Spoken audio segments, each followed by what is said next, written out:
Are you ready for some of the best astrology of the year? Because with the Libra New Moon, it's upon us, folks.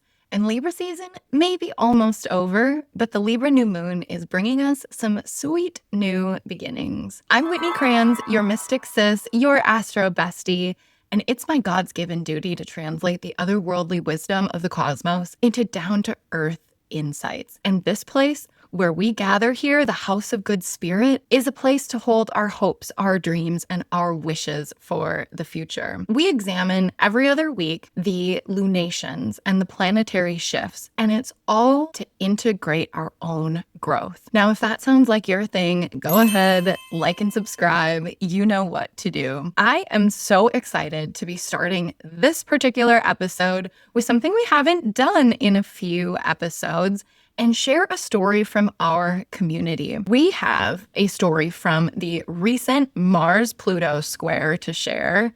Emily, tell us what you know. Hey Whitney, so just to share, this Mars and Scorpio square Pluto transit that has come through, did it bring up some kind of like deep feelings around a person who I really admire kind of letting me down in a way that ignited some a little bit of like a crisis of faith around a bunch of questions for my own self, how I interact with the world, some of the things I want to do moving forward. Are they the right decisions that I've had that I thought I wanted to do? I mean, it's been pretty intense. And also, the night before the aspect perfected, I am on my kids' school board, and I went to a school board meeting that got super contentious. There were some parents there who were upset about a couple of things, and the level of kind of like primal emotions that were coming up, fear, anger, sadness, was pretty intense. So this transit for me has been felt. Keep up the good work. Loving your content. Ouch, Emily, that freaking Mars-Pluto square was so potent. I think we all expected some upset for sure. And I'm so sorry that for you, it caused these real deep-seated doubts about how to move forward. You know, that really sucks. And I'm sorry you had that experience. What I know is that these experiences, they happen for a reason, right? Wishing you the absolute best. Do you have an astro experience to share? Community is what makes this podcast special. If you have a story to share about a recent transit or a way one of the lunations have affected your life, send me a quick video. 1 minute or so is best. Send it to me via Instagram DMs or post using the hashtag witnessed, that's WHIT, or good spirit. Let's get into the new moon, shall we? This new moon in Libra occurs on Tuesday, October 21st at 7:25 a.m. And it's happening in the late degrees of Libra. It's at 28 degrees. So alert to my cardinal signs out there. We have another cardinal new moon here. Now, I will say that the cycle that this new moon begins is so beautiful. It ushers in water trine season for us. And you may know that over the past few months, we have had these massive air trines forming in the sky. And this Libra new moon here is a catalyst of a transition in season from this sort of heady, intellectual, very in your head type of energy to embodied, emotional, deeply, deeply creative and fertile energy. So in that way, this new moon is going to start to deliver some immediate bounty. But there's good news here too, because if you are playing the long game, this particular new moon is starting a whole new 5-year cycle. And that is because on April 17th of 2030, yes, I know that sounds really far in the future, we will have a full moon in Libra. The exact degree of this new moon, 28 degrees. Now that would be special in itself and signify a cycle at play here. But I was so excited when I looked at this chart because in this chart, there are a lot of similarities to the 2030 full moon as this 2025 Libra new moon. In these charts, both Saturn and Jupiter are exactly engaged. Venus is well dignified in both charts, which we love. And Mercury and Mars, a super, super powerful combination that we're going to talk about a little bit more later, they're conjoined in both charts. Now, when this type of thing happens, it's like a little divine message from the cosmos that our gods are stitching our life together. So we have some really exciting opportunity here under this new moon to influence and start to plant the seeds of what we hope to arise over the next 5 years. Well, about 4.5, but 5 sounds better, doesn't it? This is a long cycle of blossoming, and that's really beautiful when we talk about Libra. This period is giving newfound wisdom that leads to greater harmony in our lives, this sense of both balance and belief within ourselves that tells us at this moment, I think I can. And it brings about really profound relational and creative healing that all pays off for years to come. Now, do you want to know what it means for you and your chart and where you're headed over the next 5 years? Book a personalized transit reading with me. The link is in the description and pinned in the comments. We can take a look at your chart and see exactly how it's affecting you. So before we talk more at length about the context of this lunation, what the Libra new moon actually means, we gotta talk about Libra. We're gonna deep dive for a hot second on Libra. Listen, she is not all architectural digest. She is so much more than a pretty face and a good judge of character. Libra season is initiated by the fall equinox. So again, remember our cardinal signs, Libra is a cardinal sign, kick off each new season in our wheel of the year. And at this particular time in the year, the fall equinox, this is the time of our final harvest. It's a time of preparing and inventorying all of our stores that will last throughout winter, right? And I can't help but think of this image of someone in a basement weighing all of their canned goods, right? They've got the scale out and they're marking down what they have for the winter ahead. That's where that Libran scale symbolism comes through. Now, obviously, this is a time we know of increasing darkness, which makes sense because if we looked at under the last lunation, Aries, and Aries is the exaltation of the sun. Well, Libra season, during this time of increasing darkness, is when the sun is in its fall. Now, Libra is ruled by Venus, and it is Saturn's exaltation. And together, Venus and Saturn work to bring about, not only just beauty, but we're talking poise, taste, refinement. From an aesthetic standpoint, we could use the keyword curate or curation. Libras have an insane ability to curate an event that people will love, to curate their home decor. That's the architectural digest piece, right? They can flawlessly curate the most perfect outfit that is beautifully put together, but not too over the top. Libra gives me this image of a princess and not some weak, spoiled little princess, right? Libra is the master of sort of the court politics, right? Libra can move so gracefully within these social circles and have this beautiful sense of influence without being overbearing or domineering. Libra carries with it so much grace. If we talked about during our last episode, Aries as the sign of me, Libra is the sign of we. It is really our most relational sign of the zodiac. And so many of Libra's strengths come from that social relational quality. Like Libra is the friend who will drop everything at a moment's notice to be by your side when you need them. Now, where my heart aches for Libra is that often this concern for others supersedes their concern for themselves. Libras have a knack for forgetting themselves in favor of the people they love. And that really is a tale as old as time, but inner battle for Libra. And one of the sort of evolutionary roles of the sign is to grow into that balance of outside influence and interior strength and agency. You know what I hear so often from Libras?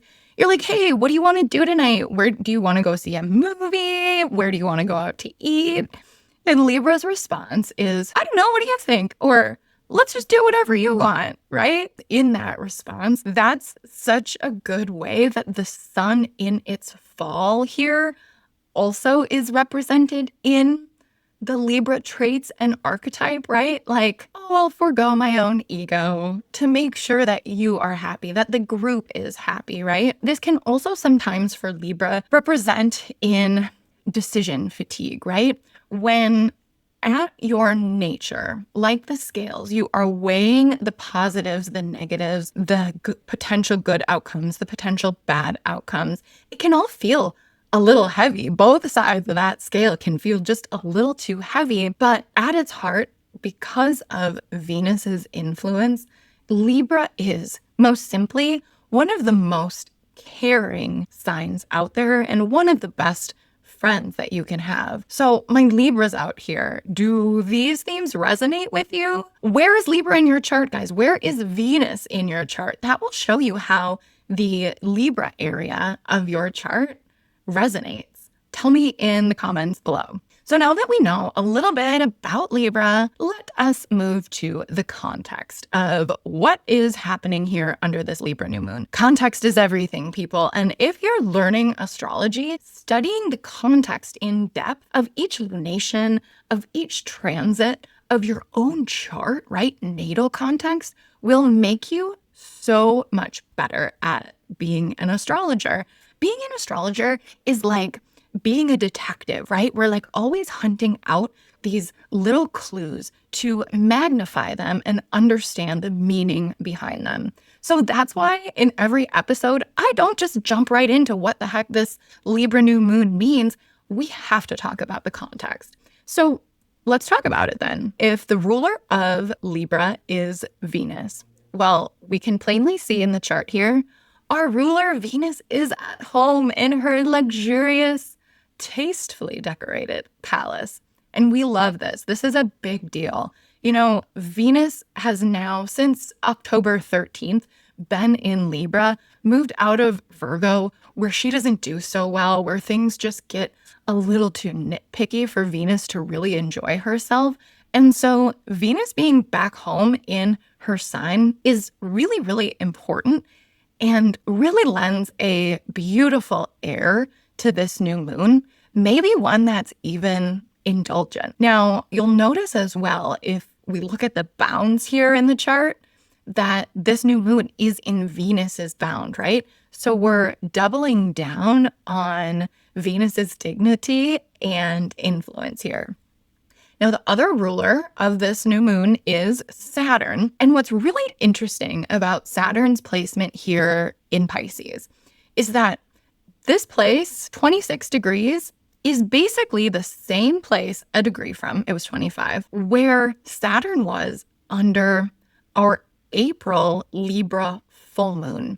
So back in April, that was 2025, it was April 13th, we had a full moon at 23 degrees of Libra. So even though we've already mentioned that this Libra new moon is connected deeply to one 5 years ahead of us, whatever we're starting now, it's already in process. With Saturn as a ruler of Libra, having Saturn in exactly the same place as Saturn was at the previous full moon shows us some really important symbolism here that we've been doing the hard work, right? Saturn brings us hard work. We've been doing the hard work, and under that April Libra full moon, it probably felt really hard. We were like on the precipice of a Mars-Pluto opposition, just after eclipse season, all of the things, right? And so there's a way that the work we're doing now with Saturn retrograde in exactly that same place, the work we've done over the last 6 months is part of our foundation. It's part of the structure in which we can flourish into this new beginning and a brand new, big, beautiful result from that work in 2030. We also have this new moon square to Jupiter in Cancer.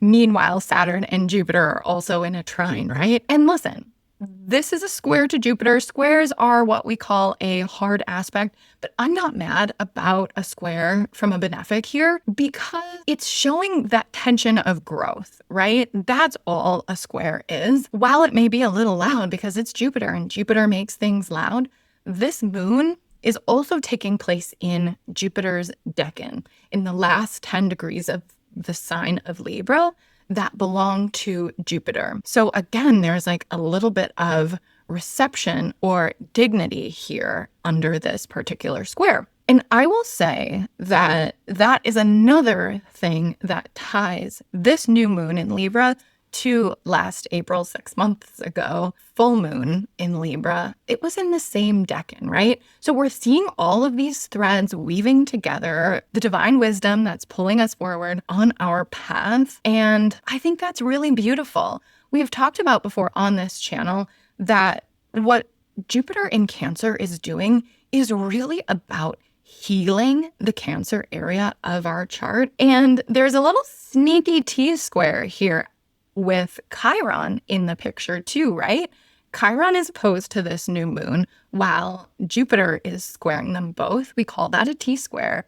And doesn't that just double down, right? Chiron as the wounded healer, double down on the potential for healing that this particular lunation is bringing us. And I saved the best for last. I know I've already talked about all of the rulers and the big players in this new moon, but you guys, it gets really, really interesting because under this new moon, Mercury and Mars are in perfect conjunction. This conjunction actually perfected the day before our new moon, so on October 20th, but they're following in lockstep. And when Mercury and Mars get together, they are, especially in Scorpio, right?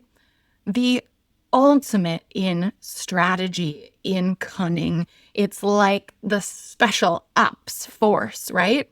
And it feels really significant to have this Mercury-Mars conjunction happening right now because what's happening here is, remember I talked about this lunation transitions us into water trine season?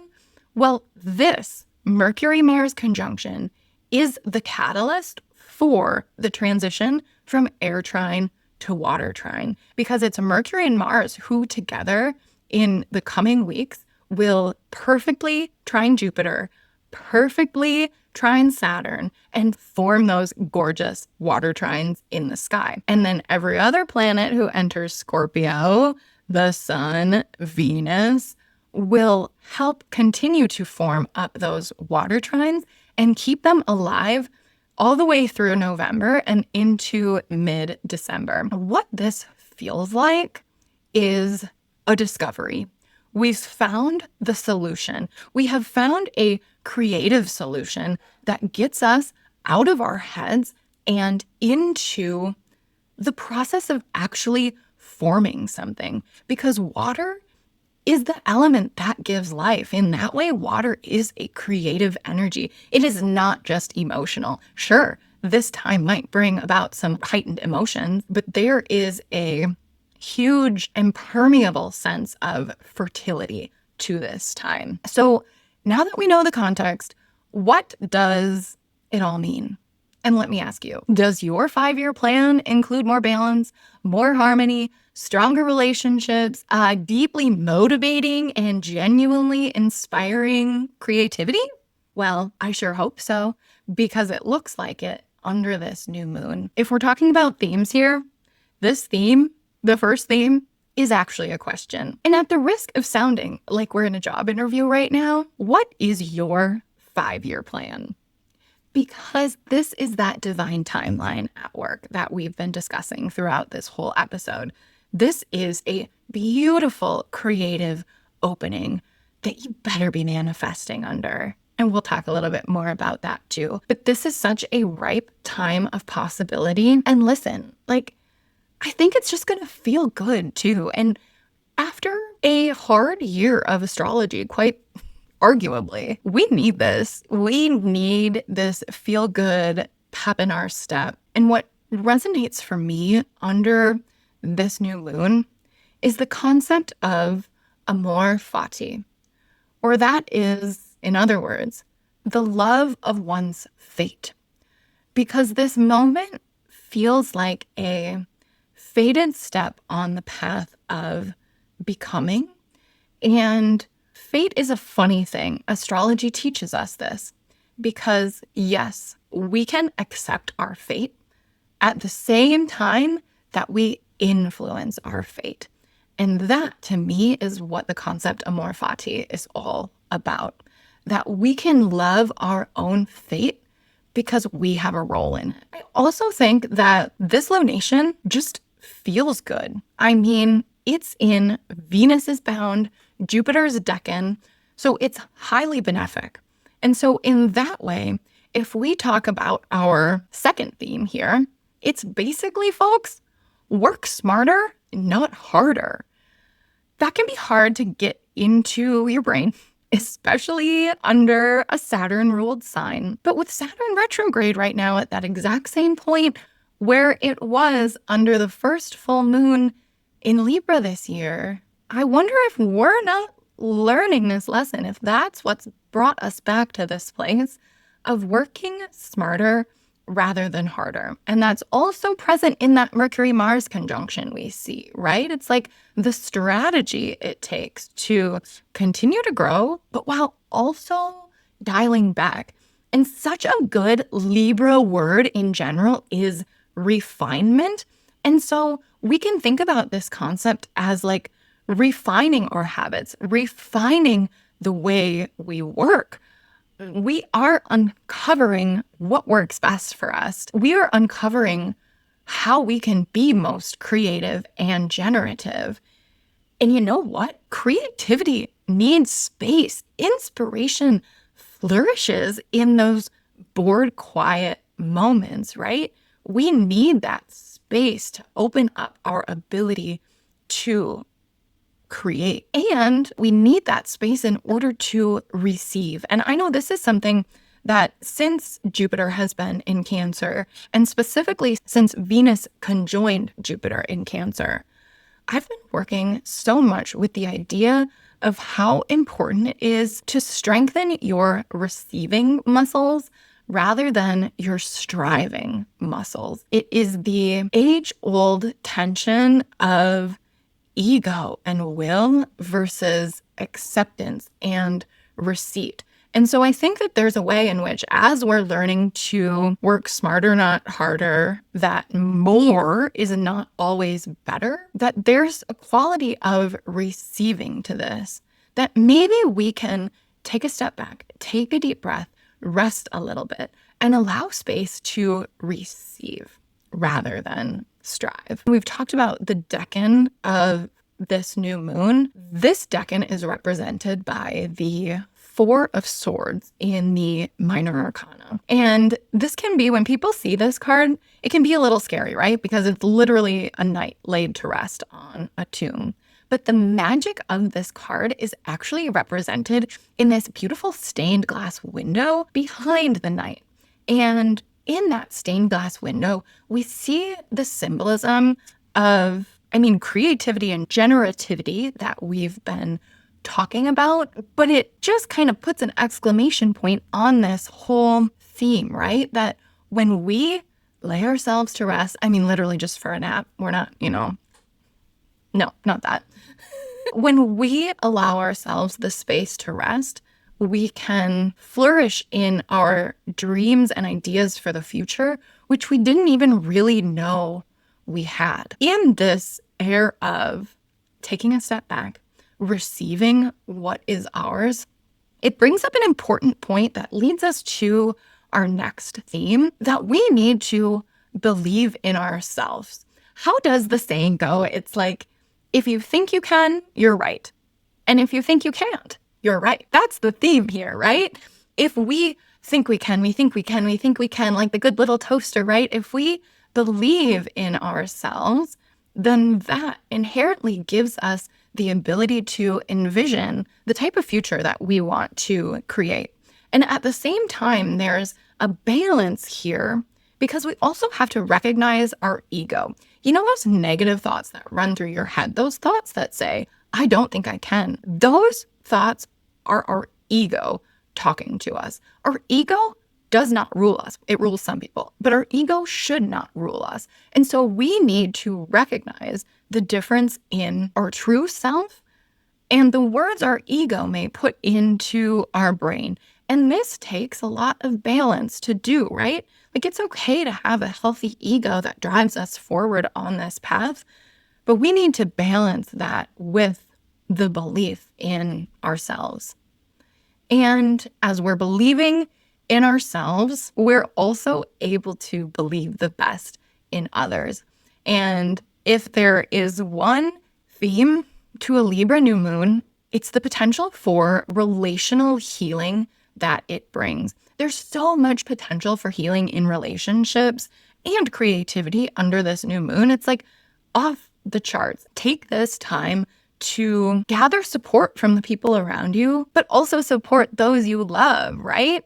And like, okay, quick plug, like, do you need an astro bestie?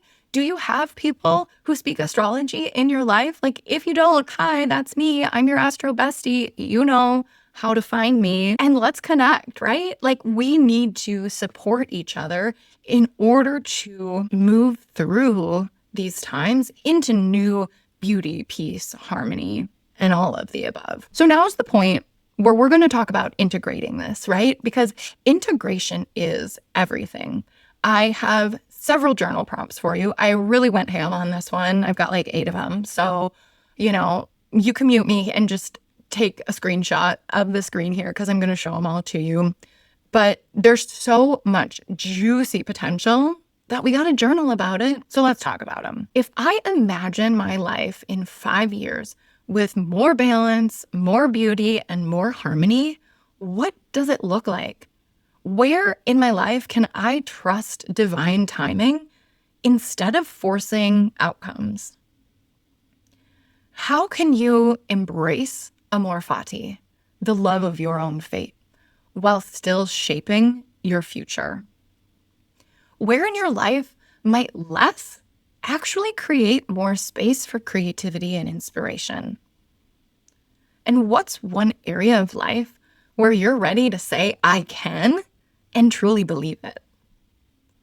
And with that, how do you recognize the difference between your true voice and your ego's doubts?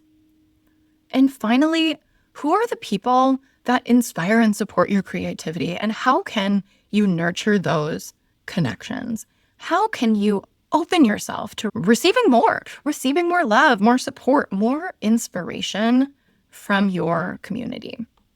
So besides journaling, how are we integrating this? What actions are we taking? Manifestation, people. This is the new moon to set your intentions and get your manifestation engine roaring. I want you to write out your 5-year plan. Like, especially pertaining to if you can go a level deeper and write this in terms of the cardinal areas of your chart, right?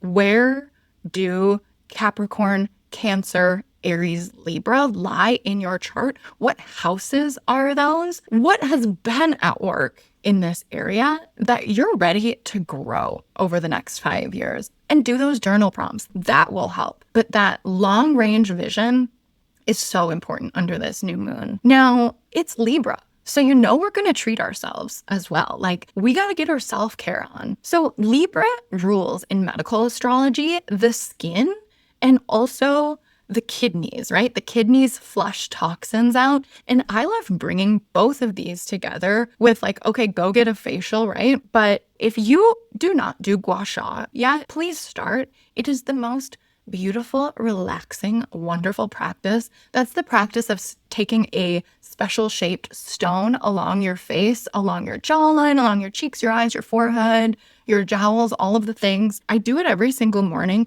and it helps so much for lymphatic drainage. It helps get out all of the icky toxins from the day before so that you can start your day fresh. I really, really recommend a practice like that, or anything that helps you sort of beat inflammation and stagnancy. Do a workout. It's as easy as that. Do your jumping jacks in the morning if you can't get your workout in. And finally, again, it's Libra season. It's about your people. Plan something fun. Plan a meaningful night with your friends, with your family, with the people you love. Have a bonfire. Go on like a very Libran art gallery tour or a wine tasting, right? Like, it's Venus. So have fun. Have that extra glass of Prosecco. No one is stopping you. Like, this is a Venusian lunation, and we want to light it up. And speaking of light it up, if we're lighting it up, we better be doing it in style, right? This is the portion of the show for Astro Style. My favorite part, if I'm being honest. So with Libra is this refined elegance, this quiet luxury, this tailored sophistication, okay? And if you need some inspiration, take a page out of Coco Chanel's book. Like, if you think you're ready to walk out the door, remove one item or accessory from your outfit. With Libra, less is more, right? It's that refinement. That's that Saturnian influence. It's like giving Audrey Hepburn in Breakfast at Tiffany's, right? Poised and elegant.